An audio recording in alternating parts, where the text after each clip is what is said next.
চরিলামে কেন্দ্রীয় মন্ত্রী প্রহ্লাদ যোশী রাজ্যে সফররত কেন্দ্রীয় খাদ্য গণবণ্টন বিষয়ক নবীন ও পুনর্নবীকরণ শক্তি বিষয়ক মন্ত্রকের মন্ত্রী প্রহ্লাদ যোশী গতকাল রাজ্যে আসেন।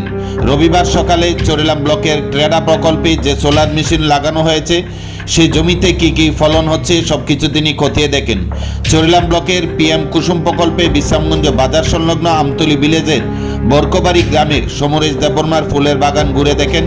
ট্রেডা প্রকল্প থেকে দেওয়া সোলার মেশিন লাগানো আছে সেই জমিতে বিদ্যাসাগর দেববর্মা, কবিতা দেববর্মা, সমরেশ দেববর্মার ফল বাগান ভিজিট করেন কেন্দ্রীয় মন্ত্রী প্রহ্লাদ যোশী। তাছাড়া এই দিনে উপস্থিত ছিলেন সিপাহীজলা জেলার অতিরিক্ত জেলাশাসক রিঙ্কু রাঠোর সহ কৃষি দপ্তরের অন্যান্য আধিকারিকগণ।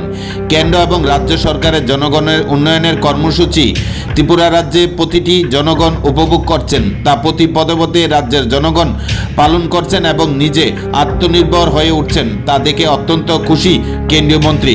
কৃষক থেকে শুরু করে বিভিন্ন বেনিফিশিয়ারি পরিবারদের নিয়ে রবিবার দুপুর 1:30 কথা বলেন কেন্দ্রীয় মন্ত্রী প্রহ্লাদ যোশী।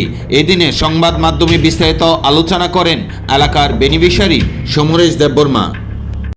बड़ा है, क्या हुआ है 2 वर्ष से?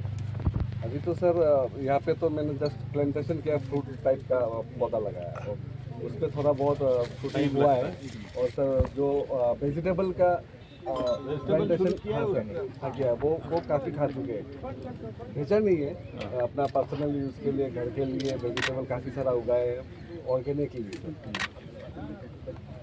तो इधर जो इधर इस तरफ क्या है, एक सर आप यहाँ पर भी कुसुम के बाकी